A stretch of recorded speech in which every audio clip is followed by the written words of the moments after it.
مگر مشرقی پاکستان والے سب کہتے ہیں کہ ہم ہندوستان میں شامل ہونا چاہتے ہیں یا مغربی بنگال میں شامل ہونا چاہتے ہیں اور اس قسم کی علیحدہ مملکت ختم کرنا چاہتے ہیں. اس وقت کہہ سکتے تھے، لیکن جب انہوں نے نہیں کیا، بلکہ کیونکہ ان کی آبادی شاید ہمارے ملک سے زیادہ ہے تو وہ دعویٰ کرتے ہیں کہ وہ پاکستان سے بھی زیادہ آبادی والا ملک مسلم ملک ہے. انڈونیشیا میں شاید سب سے زیادہ مسلمانوں کی آبادی ہے، اس کے بعد شاید یہ ہے. ہم تیسرے نمبر پر آ گئے تو اس کے اوپر بڑا دعویٰ رکھتے ہیں اور فخر کرتے ہیں. جیسے مسلمان بعض جگہ اکثریت میں ہیں، ان کی اپنی حکومتیں ہیں، بعض جگہ اقلیت میں ہیں، وہاں بھی وہ اپنی زندگی گزار سکتے ہیں. ظاہر ہے کہ جہاں وہ اقلیت میں ہیں ان کے لیے یہ فرض نہیں ہے کہ وہ اکثریت سے جہاد کریں، اور نہ ہی وہ کر سکتے ہیں، ممکنات میں سے نہیں ہے. ان کے لیے تو ایسی زندگی ہے جس میں جہاد نہیں ہے، کیونکہ دوسرے ملکوں کی تو مدد کر سکتے ہیں. جہاد تو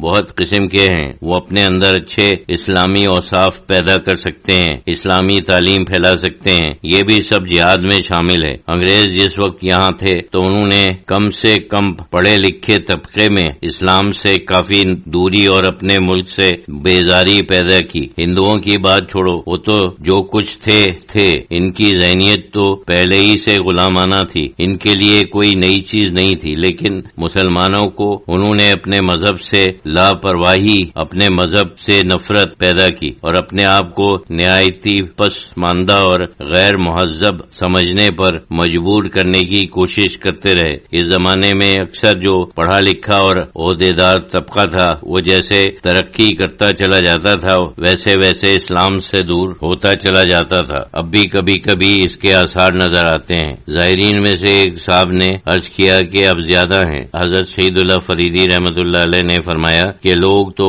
اصل میں بھول جاتے ہیں، یہ تو انسانی نفسیات کی ایک صفت ہے کہ ہمیشہ ماضی کی باتیں بھول کر سمجھتے ہیں کہ اس وقت جو ہے وہ سب سے زیادہ خراب حالت ہے. اگر غور کرو تو اس زمانے میں جو حالت تھی وہ بہت خراب تھی. اس وقت کم سے کم اس زمانے میں جو امیر اور عہدیدار طبقہ تھا، خصوصاً جو کسی شعبے کے سربراہ تھے، ان میں مذہب کے اثرات تو شاد و نادر ہی نظر آتے تھے، بلکہ وہ فخر کرتے تھے کہ وہ مذہبی نہیں ہیں. ان کی ترقی بھی اسی کے اوپر مبنی تھی. مثلاً فوج میں پارٹیشن سے پہلے اگر کوئی شخص شراب نہیں پیتا تھا تو اس کی ترقی ہونی مشکل تھی. باقاعدہ اس کی رپورٹ ہوتی تھی کہ یہ ان سوشل ہے، مطلب یہ ہے کہ وہ لوگوں کے ساتھ مکس نہیں کرتا. زیادہ تر ان کی ترقی رک جاتی تھی. میں اس وجہ سے یہ بیان کر رہا ہوں کہ انہوں نے یہ ذہنیت پیدا کرنے کی کوشش کی اور اس میں اور انہیں بہت کچھ کامیابی ہوئی. پوری طرح کامیابی تو نہیں ہوئی لیکن کچھ تو ہوئی. اب تک اس کے آثار نظر آتے ہیں، موجود ہیں. قصدن اور باکوشش یہ اثرات دور کرنے کی ضرورت ہے. آج کل جو ہر شخص سوچتا ہے کہ میں ملک سے بھاگ جاؤں، یہ بھی اسی کا ایک اثر ہے. چند سال کے لیے کمانے کے لیے کوئی جائے پھر واپس آ کر یہیں بس جائے تو یہ خیر سمجھ میں آتا ہے. دنیا ہمیشہ یہی کرتی ہے، بلکہ مسلمان بھی ہمیشہ یہ کرتے رہے ہیں. اسی طریقے سے وہ انڈونیشیا پہنچے. اسلام تو وہاں عرب تاجر لے گئے تھے اور پورا ملک کسی فاتح کے ذریعے مسلمان نہیں ہوا. انڈونیشیا میں یہ خصوصیت ہے کہ وہاں کوئی مسلمان فاتح کبھی نہیں پہنچا، لوگ خود مسلمان ہو گئے. صرف تاجر، صوفی اور درویش وہاں پہنچے. کسی ملک میں سب سے زیادہ مسلمانوں کی آبادی انڈونیشیا میں ہے. یہ خاص ثبوت ہے کہ اسلام تلوار سے نہیں پھیلا. عام طور پر مغرب کے ممالک کے لوگ کہتے ہیں کہ اسلام تلوار سے پھیلا. آج کل تو سب لوگ تاریخ وغیرہ زیادہ پڑھتے ہیں، لیکن پہلے تو ایسے ہی تعصب سے کہتے تھے کہ اسلام تلوار سے پھیلا، لیکن اب بھی